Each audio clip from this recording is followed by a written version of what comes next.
Good morning and welcome to Mayor's Weekly. We're pleased to be back with you. Joining me again this morning is Kathy Shamliss, our Chief Financial Officer and City Clerk. And what we shared with you last week is kind of a brief review of fiscal year 2023. Today, I believe we're 4 or 5 days into the new fiscal year 2024. And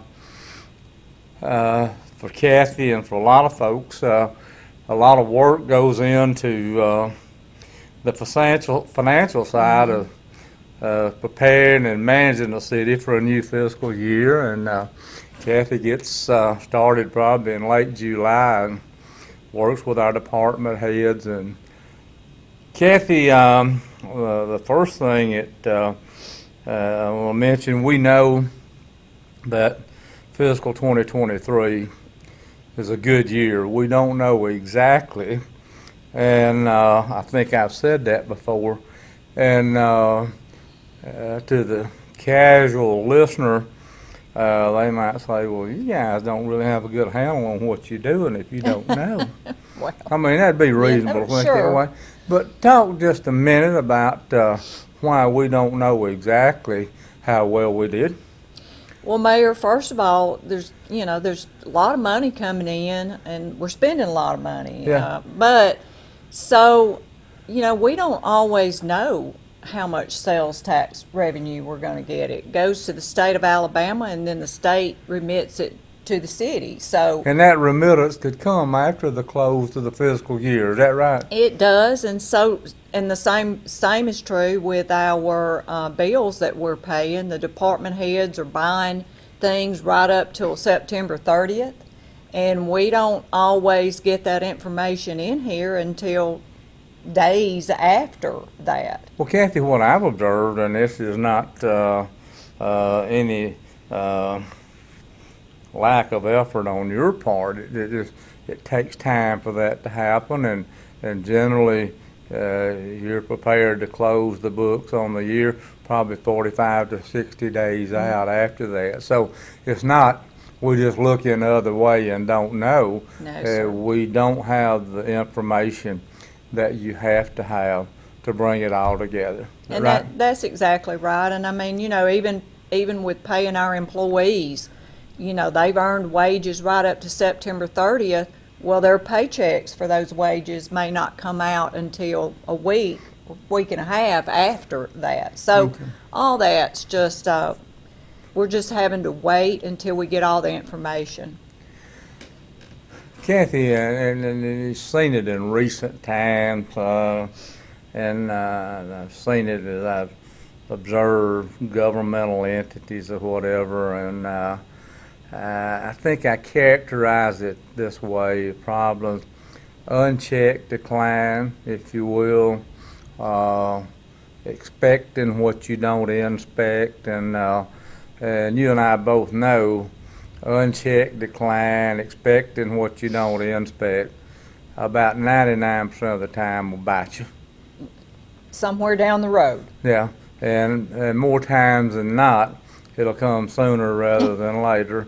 And the perils of that inattention or neglect can be awfully painful, can't it? It sure can. Right. Now, something you do as the Chief Financial Officer of this city is you meet with our department heads and stress to those folks that they tell you things that they're going to need that are above the normal, out of the ordinary, so we can prepare, decide how we're going to do that. Talk a little bit how you go about that and how that helps us not having this unchecked decline, that we don't have this big problem creep up on you and boom, and knock you over. Well, and we'll use the roofs as an example of that. We started. Let's talk about the roofs of maybe 3 of our facilities. 3 of our facilities, which we started hearing that we had problems with our Swan Gym roof and our natatorium. back maybe towards the spring. Yeah. And then our chief notified us of some leaks he was having in his roof. They'd been up on them and inspected. All these roofs have been inspected. And so what we tried to do was, and these are jobs that are over $100,000 or potentially could be over $100,000. So then we've got a bid issue.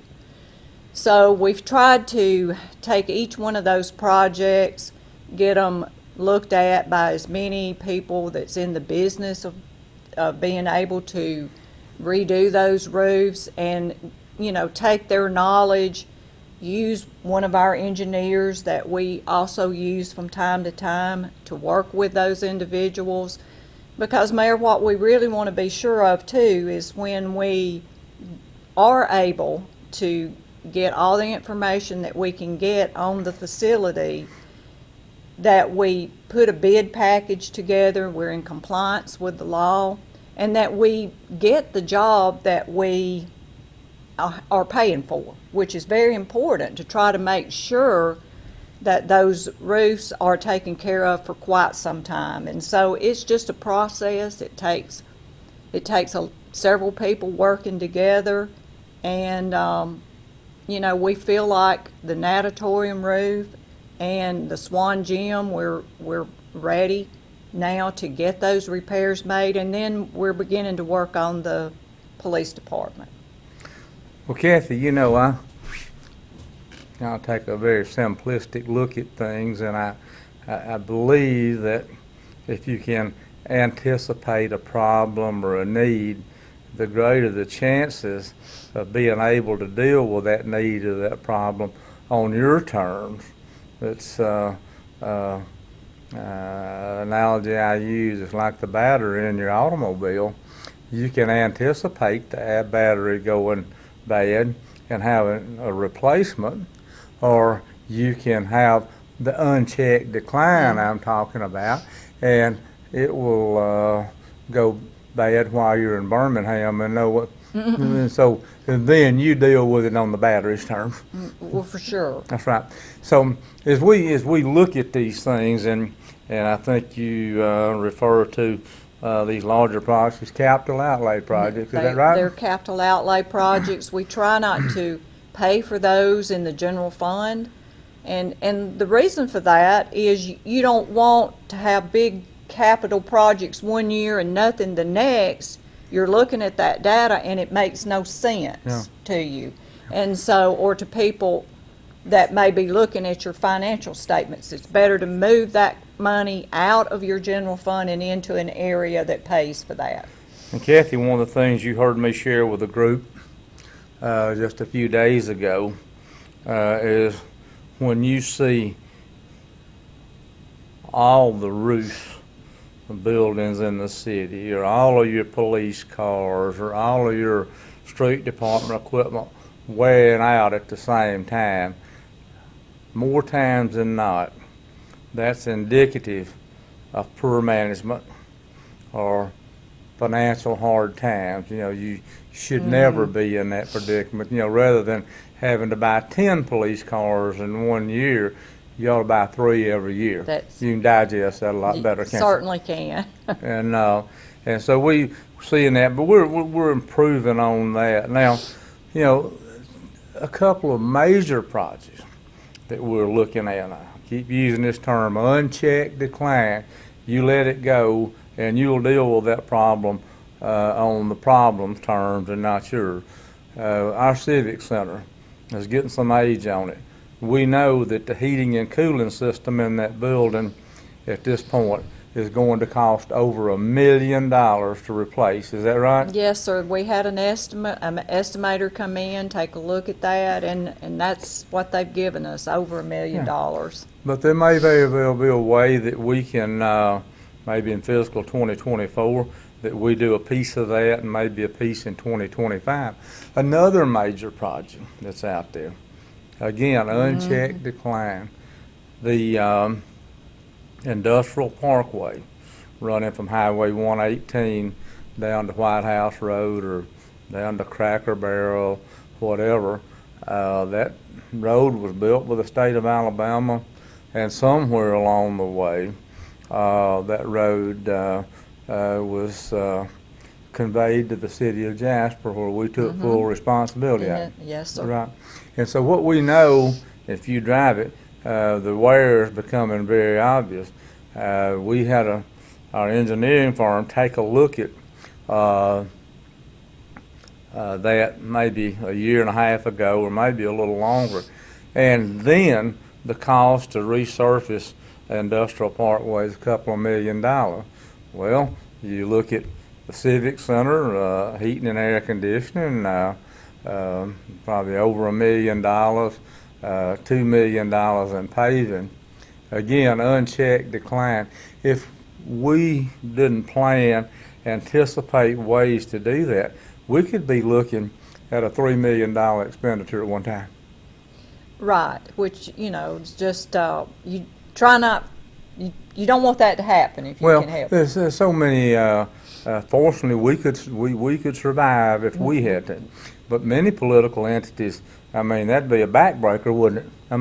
Well, it would. Now, we can survive. If we need to do all that this year, we'll be fine. Yeah. Because we've prepared for that. We don't have that unchecked decline, do we? That's exactly right. Good. Now, Kathy, that's our approach, and trying to make sure that things don't slip up behind us, hit us on the back of the head.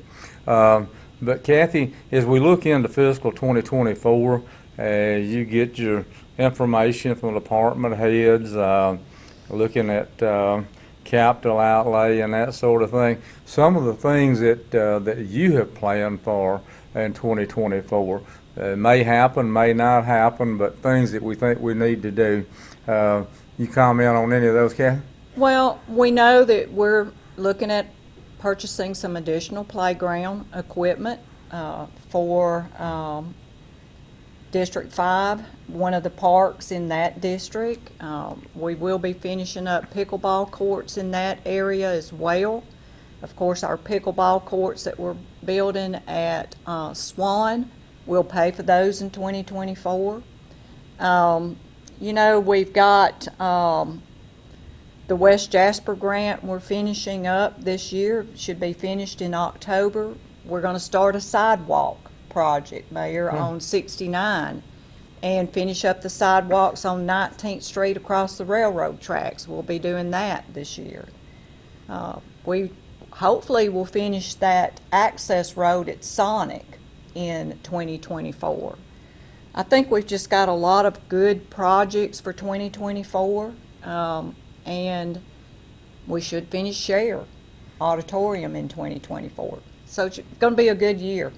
Well, and as you point out too, the reason these projects can go forward is that we can infuse those projects with the lifeblood of a project, and that's called money. Takes money. Yeah. Without that, if you can't infuse a project with some money, it won't go forward with it. Well, it won't exist. Good. But that kind of gives you an idea of how we go about things here, trying to stay on the top of our game, looking at all the things that we do. Will we get it all right all the time? Absolutely not.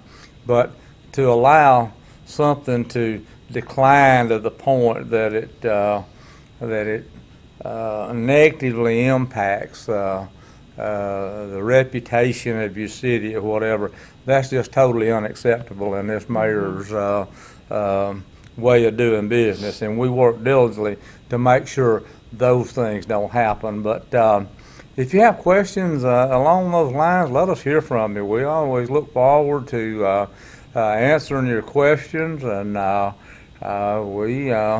if there's critique, we'd like to talk with you and share with you our position. I think we can stand on pretty solid ground and telling you why we go about things the way we go about it. And as further validation is we have 5 council members. If we spend any money, they have to appropriate the money, don't they? Yes, sir. So that's a pretty solid validation. Good to have you with us today, and we'll look forward to being with you next week.